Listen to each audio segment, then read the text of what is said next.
네, 반갑습니다. 생활법률 11주차 1교시 수업 시작하도록 하겠습니다.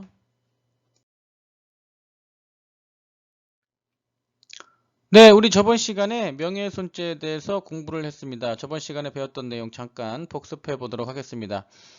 명예훼손죄는 크게 두 가지 유형이 있다라고 말씀을 드렸죠. 첫 번째로는 공연히 사실을 적시해서, 여기서 말하는 사실은 진실한 사실이 됩니다. 사실을 적시해서 타인의 명예를 훼손하는 경우가 있고요. 두 번째로는 공연히 허위의 사실을 적시해서 허위의 사실을 적시해서 타인의 명예를 훼손하는 경우가 있다. 이렇게 두 가지 유형의 명예훼손죄가 있다라고 저번 시간에 말씀드렸습니다. 그러니까 허위의 사실을 적시한 경우만이 명예훼손죄가 성립한다라고 잘못 알고 있는 학생들이 꽤 있는데 그렇지 않다라는 얘기죠. 진실한 사실로도 얼마든지 명예훼손죄가 성립할 수 있다라는 것 꼭 기억해 두시기 바랍니다.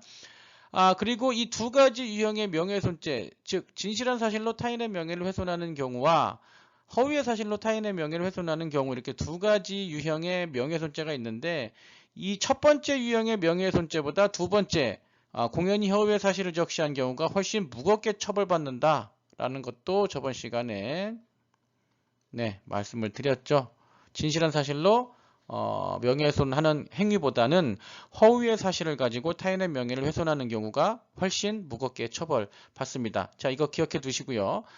그리고 두 번째 중요한 것은 공통점을 찾아내야 된다라는 거죠. 첫 번째 유형이나 두 번째 유형의 명예훼손죄 모두 공통적인 요건이 바로 공연히라는 단어가 공통적으로 들어가 있고요.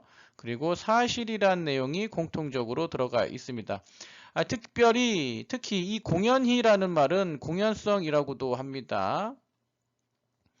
이 공연성이라는 것은 불특정 혹은 다수인이 인식 가능한 상태가 되면 공연성이 인정되는데 우리 대법원은 이 공연성에 대해서 전파 가능성으로 이해하고 있다라는 거죠. 전파 가능성. 그래서 명예훼손죄를 이해하시기 위해서는 우리 판례의 태도인 전파 가능성에 관한 내용을 잘 숙지를 하셔야 됩니다. 대략적으로 말씀을 드리면 A가 B에게 C에 대한 험담을 하는 경우에 A가 B에게 C에 대한 험담을 하는 경우에 A에게 명예훼손죄가 성립하는지 여부를 검토하기 위해서는 반드시 공연성이 필요한데 우리 판례에 의하면 공연성은 전파 가능성으로 이해하기 때문에 A로부터 이 명예훼손의 내용에 해당하는 이야기를 들은 B가 그 이야기를 전파할 가능성이 있다면 공연성을 인정하겠다라는 것이 우리 대법원의 전파 가능성 이론입니다. 여러분 지금 이렇게 내용만 말씀드려서는 잘 이해가 안 되실 수도 있는데 우리가 다음 슬라이드에서 이 전파 가능성 이론을 적용한 판례, 즉 사례들을 여러 개 검토를 할 예정입니다. 아마 여러분들 사례를 보시면 우리 대법원의 전파 가능성 이론의 내용이 무엇인지 명확하게 이해하실 수 있을 겁니다. 저번 시간에 여기까지 말씀을 드렸고요. 이번 시간에는 자료 보시면 집합명칭 사용에 의한 명예훼손죄에 대해서 보도록 하겠습니다. 우리가 일반적으로 명예훼손죄는 A라는 사람이 B라는 사람에게 C라는 사람에 대한 이야기를 하는 것이 일반적인 모습입니다. 즉, A라는 사람이 B라는 사람에게 특정인에 대한 이야기를 합니다. 특정인. 보통 이런 경우에 명예훼손죄가 성립하는데 지금 집합명칭 사용에 의한 명예훼손죄는 A라는 사람이 B라는 사람에게 대해서 명예훼손성 발언을 하는데 C라는 특정인이 아니고 이 특정인이 아니고 C라는 집단을 거론하면서 명예훼손적인 발언을 하는 경우에 과연 명예훼손죄가 성립하는지에 대한 내용이 바로 집합명칭 사용에 의한 명예훼손죄입니다. 여러분 결론부터 말씀드리면 특정인을 언급한 것이 아니고 특정 집단을 언급하면서 명예훼손적인 발언을 한다 하더라도 명예훼손죄가 성립합니다. 자, 그래서 이번 시간에는 집합명칭을 사용함으로써 성립하게 되는 명예훼손죄에 대해서 한번 살펴보도록 하겠습니다. 자, 개념은 저번 시간에 말씀을 드렸죠. 다시 한번 말씀드리면 집합명칭을 사용해서 구성원 모두 또는 개인의 명예를 훼손하는 경우에 이런 경우를 우리가 집합명칭 사용에 의한 명예훼손죄입니다. 뭐 어디 대학 교수들 무슨 호서대학교 대학생들, 자 이런 식으로 그 집단 전체를 거론하면서 명예훼손적인 발언을 하는 경우에, 자 이러한 경우가 바로 집합명칭 사용에 의한 명예훼손죄입니다. 자, 그런데 이 명예훼손죄는요, 크게 두 가지가 있습니다. 양괄호 1번에 보시면 집합명칭에 의하여 집단의 모든 구성원의 명예가 침해되는 경우가 있고요. 두 번째로는 양괄호 2번 보시겠습니다. 구성원 중 1인 또는 일부를 지적했지만 그게 누구인지 분명치가 않아서 구성원 모두가 의심을 받는 경우, 자 이러한 경우에도 집합명칭 사용에 의한 명예훼손죄가 성립합니다. 여러분 집합명칭 사용에 의한 명예훼손죄라는 범죄가 따로 있는 것은 아니고요. 분명히 이것은 명예훼손죄입니다. 명예훼손죄인데 집합명칭을 사용해도 명예훼손죄가 성립할 수 있다라는 의미에서 집합명칭 사용에 의한 명예훼손죄 이렇게 그 제목이 되어 있습니다. 자, 그러면 하나씩 한번 살펴보도록 하겠습니다. 첫 번째, 양괄호 1번 첫 번째 유형을 한번 보도록 하겠습니다.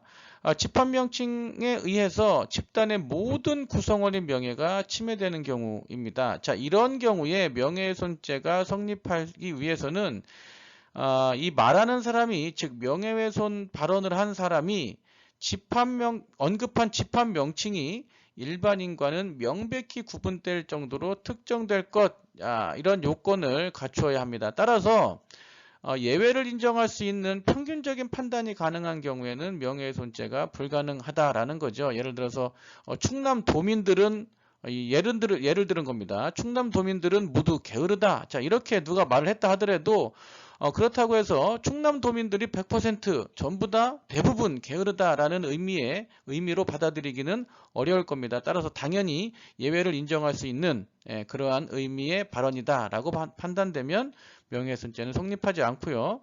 자, 요즘 대학생들 모두 버릇이 없다. 뭐 이런 얘기들, 교수들 공부를 안 한다. 이런 얘기들 모두 집합명칭에 의한 명예훼손죄가 성립할 수 없습니다. 그 이유는 아까도 말씀드렸듯이 이런 어떤 집합명칭을 사용했다 하더라도 굉장히 범위가 넓고요. 그리고 다양한 구성원들로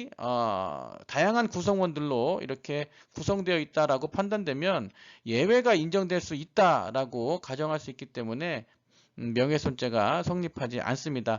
다만 특정한 A대학의 일본어학과 교수들 이렇게 하면 굉장히 범위가 좁혀지죠. 또는 대한민국 경찰들 나쁜 사람들이다 이런 것보다는 아산시 경찰서 수사과 경찰들, 자 이렇게 하면 그 집합의 구성원이 굉장히 좁게 특정이 되기 때문에 이러한 경우에는 명예훼손죄가 얼마든지 성립할 수 있다. 자, 여기까지가 이제 집합명칭에 의해서 집단의 모든 구성원의 명예가 침해되는 경우고요.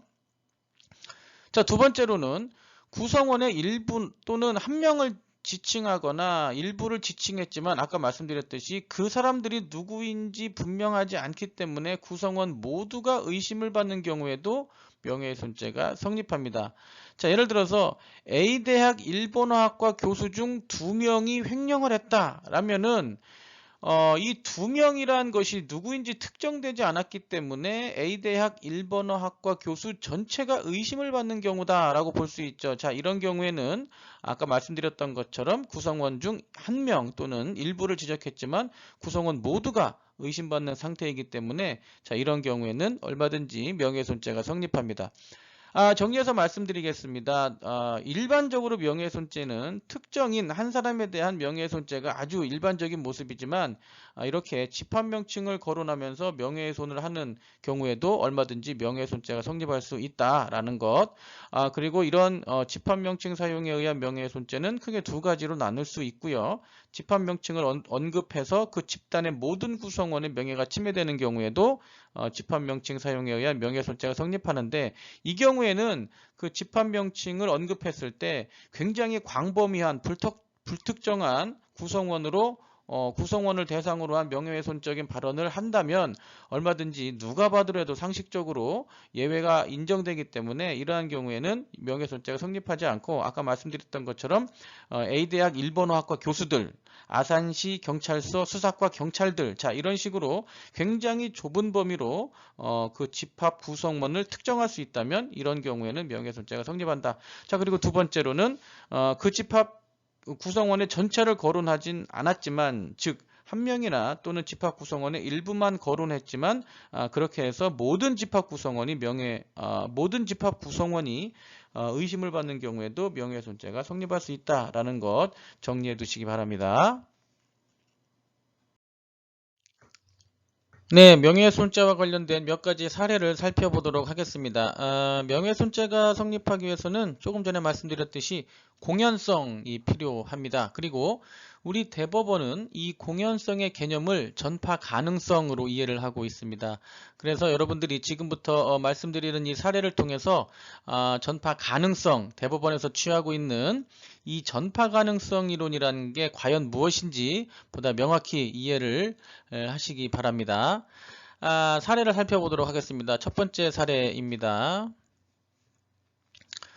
중학교 교사에 대해서 전과범으로서 교사직을 팔아가며 이웃을 해치고 고발을 일삼는 악덕교사라는 취지의 진정서를 그가 근무하는 학교법인 이사장 앞으로 제출한 경우에 과연 이 명예훼손죄가 성립하는지 한번 살펴보도록 하겠습니다. 사실관계를 조금 정리해 보자면 A라는 사람이 있고요. 이 사람은 학부모이죠. 그리고 B라는 사람은 이사장입니다. 자, 어느 날 이 학부모의 자녀가 다니는 중학교에 C라는 교사가 임용이 돼서 오는데, 알고 보니까 이 C라는 교사 굉장히 나쁜 사람입니다. 전에 있었던 학교에서 돈으로 교사직을 팔기도 했고요. 그리고 전과도 있습니다. 그리고 이웃들과 굉장히 사이가 안 좋아서 고발을 일삼는 그러한 교사다라는 사실을 이 학부모 A가 알게 됐습니다. 그래서 이 학부모 A가 자신의 자녀가 다니는 학교에 이런 선생님이 왔으니까 굉장히 불만이 있었겠죠. 그래서 진정서를 작성했습니다. 이 진정서의 내용은 여기 나와 있듯이 새로 오신 C라는 선생님은 전과도 있고 교사직을 돈으로 팔고 사는 그러한 아주 파렴치한 사람이다 라는 내용의 진정서를 작성해서 이사장 B에게 진정서를 보냅니다.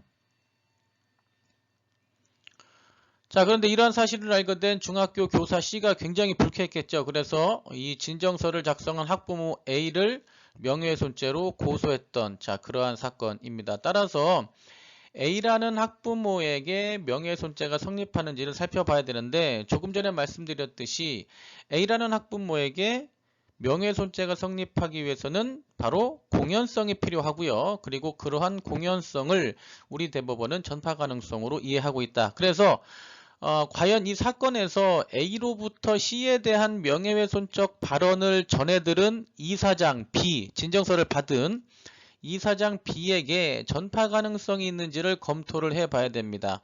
만약에 이 이사장 B에게 전파 가능성이 있다면 공연성이 인정돼서 A라는 학부모에는 명예훼손죄가 성립하고요. 만약에 B라는 이사장에게 전파 가능성이 없다면 공연성이 인정되지 않아서 학부모 A는 명예훼손죄가 성립하지 않습니다. 자, 전파 가능성을 판단하는 기준은 전파 가능성을 인정할 수 있는 대상은 바로 B를 기준으로 판단한다라는 얘기죠. 명예훼손적인 발언을 들은 사람, 그 들은 사람을 기준으로 그 사람이 여기저기 소문을 낼 가능성이 있는지 없는지, 즉 전파 가능성을 판단한다라는 내용입니다. 이 사건에서 우리 법원은 이사장 B에게 전파 가능성을 인정하지 않았습니다. 이사장 B에게 전파 가능성이 없다라고 판결을 했습니다.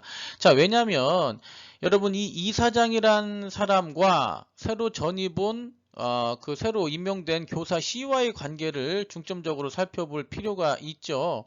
이사장 B라는 사람은 그 학교에서 굉장히 많은 것을 책임지고 있는 책임자라고 볼 수 있습니다. 책임자 입장에서 자신이 책임지고 있는 학교에 좋지 못한 교사가 왔다라는 사실을 여기저기 소문내고 다닐 이유는 없다라는 거죠. 따라서 이사장 B에게 전파 가능성이 인정되지 않으므로 명예훼손적 발언을 한 학부모 A에게는 명예훼손죄가 성립하지 않는다. 자, 이렇게 우리 대법원이 판결을 했습니다. 자, 두 번째 사례 한번 보겠습니다. 피고인이 다방에서 피해자와 동업관계로 친한 사이인 공소 외인에 대해서 피해자의 험담을 한 경우, 자, 이것도 사실관계를 조금 보면 A라는 사람하고요, C라는 사람하고는 이 동업자 관계에 있습니다. 동업자 관계에 있는데 어느 날 B라는 사람이 A라는 사람에게 A의 동업자인 C에 대한 험담을 합니다. C라는 사람이 과거 다른 사람과 동업할 때 뭐 횡령 전과도 있고 회사 돈을 빼돌린 뭐 그런 경우도 있다. 심지어는 사기 전과도 있다. 이런 식으로 A에게 A의 동업자 C에 대한 이야기를 합니다.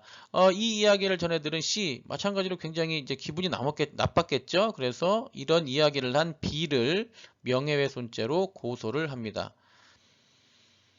자, 그럼 이 사건에서 B에게 명예훼손죄가 성립하는지를 검토하기 위해서는 공연성이란 요건이 필요하고요. 우리 대법원은 이 공연성을 전파 가능성으로 이해하고 있다. 전파 가능성은 누구를 기준으로 판단합니까?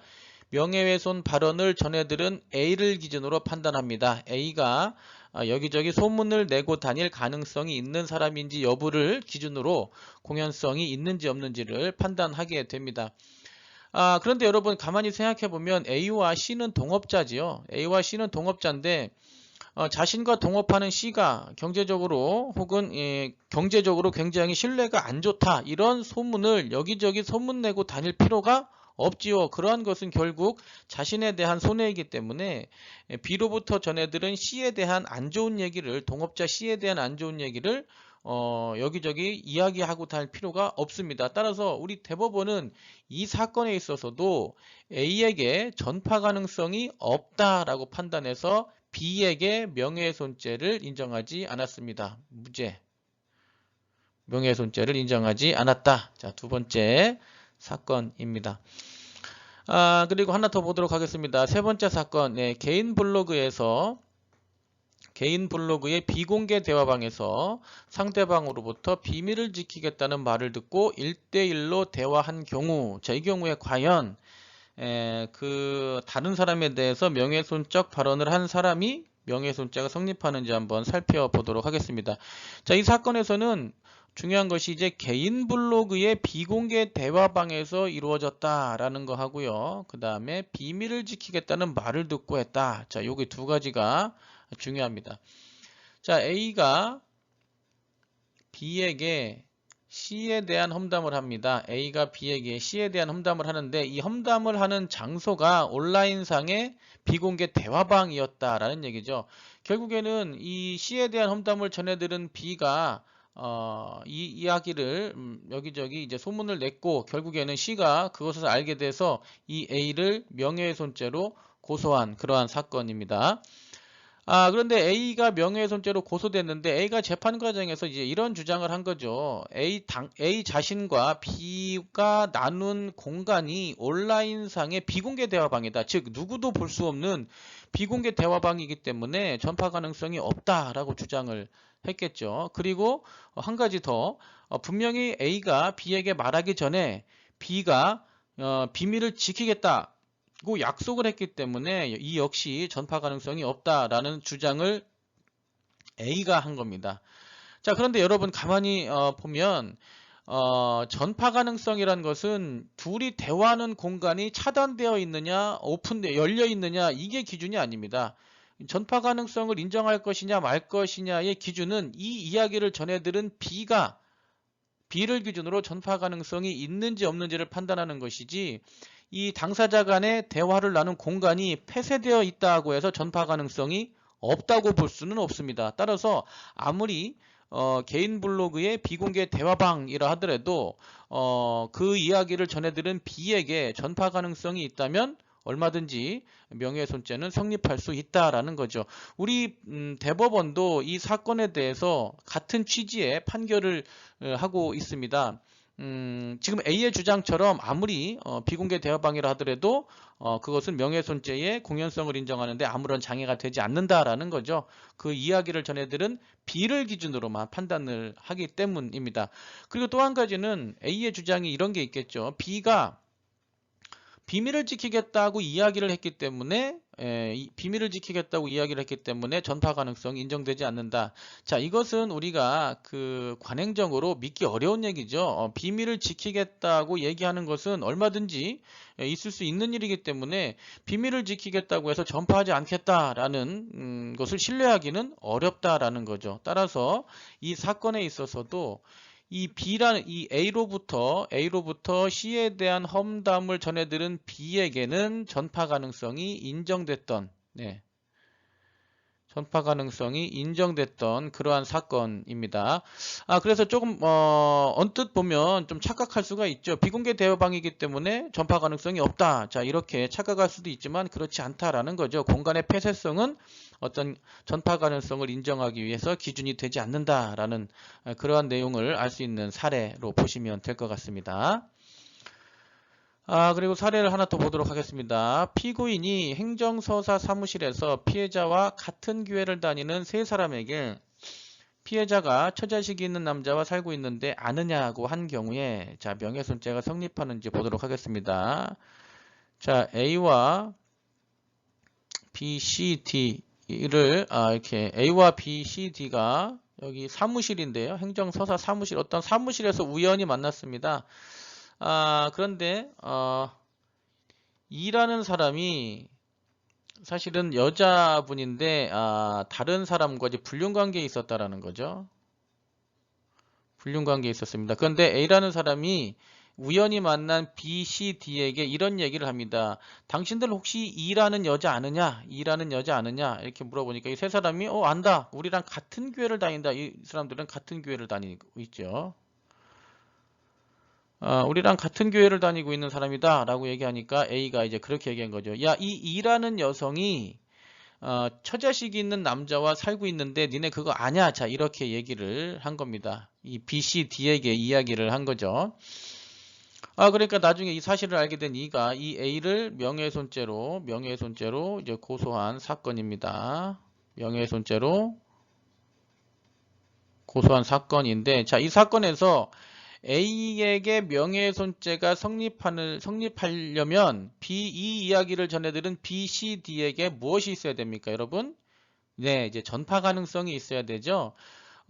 B, C, D에게 전파 가능성이 있는지 여부를 판단하기 위해서는 이 B, C, D와 E와의 관계가 중요합니다. 자, 이 B, C, D와 E와의 관계는 같은 교회에 다니는 성도라는 것 외에는 특별한 관계가 있지 않습니다. 따라서 얼마든지 남의 어떤 그 불륜이라는 사실을 전파할 수 있는 가능성이 굉장히 높은 사람이고요. 우리 대법원도 이 사건에 있어서 이 B, C, D에게 전파 가능성이 있다라는 것을 인정했습니다.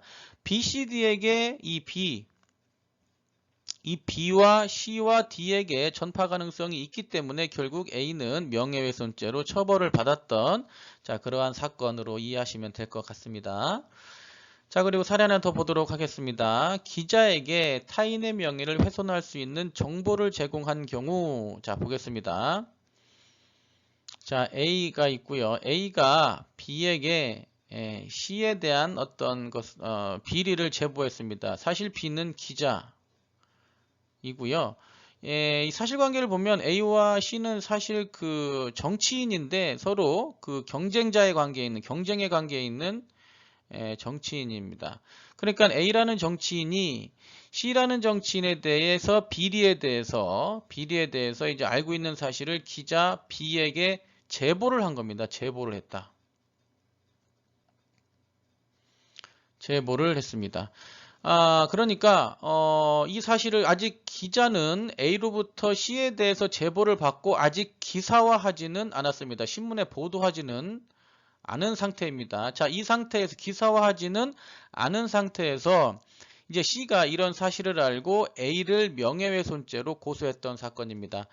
다시 한번 말씀드리겠습니다. A라는 사람이 경쟁 관계에 있는 정치인 C에 대한 명예훼손적인 내용을 B라는 기자에게 제보를 했습니다. 그리고 B라는 기자는 A로부터 제보받은 내용을 아직 기사화하지는 않았다. 보도하지는 않았던 그런 단계에서 C가 A를 명예훼손죄로 고소를 했습니다. 자, 그러면 A에게 명예훼손죄가 성립하는지 판단하기 위해서는 전파 가능성을 검토해야 되고요. 전파 가능성은 누구를 기준으로 검토합니까? 이 기자인 B를 기준으로 검토합니다. 자, 그러면 기자인 B가 과연 전파 가능성이 있는지를 한번 검토를 해야 되는데, 여러분 언뜻 생각하면 기자인 이 B와 정치인 C 사이에는 특별한 관계가 없겠죠. 따라서 기자인 B는 전파 가능성이 인정될 것처럼 보입니다. 그렇지만 여러분 결론부터 말하자면 우리 판례는 어떤 제보를 받은 기자는 조금 다르게 판단하고 있습니다. 전파 가능성을 무조건 인정하지 않고 아까 말씀드렸죠. 이러한 제보를 받은 기자 B가 그러한 제보받은 내용을 아직 기사화하지 않은 단계라면 전파 가능성을 인정하지 않습니다. 전파 가능성이 없다라고 판단해서 결국 A는 무죄가 되겠죠. 명예훼손죄가 성립하지 않는다. 무죄가 됩니다. 여러분 조금 이 전파 가능성을 판단할 때 다른 사람들과 일반인들과 달리 만약에 그 명예훼손적 발언을 전해 들은 사람이 기자라면 들은 즉시 전파 가능성을 검토하는 것이 아니고 한 단계 더 검토를 해서 아직 기사화했느냐 기사화하지 않았느냐를 기준으로 판단을 합니다. 그래서 제보받은 내용을 아직 기사화, 즉 보도하지 않았다면 전파 가능성을 인정하지 않는다는 것이 우리 법원의 판단입니다. 여러분 생활법률 11주차 1교시 수업은 여기서 마치도록 하겠습니다. 고생하셨습니다.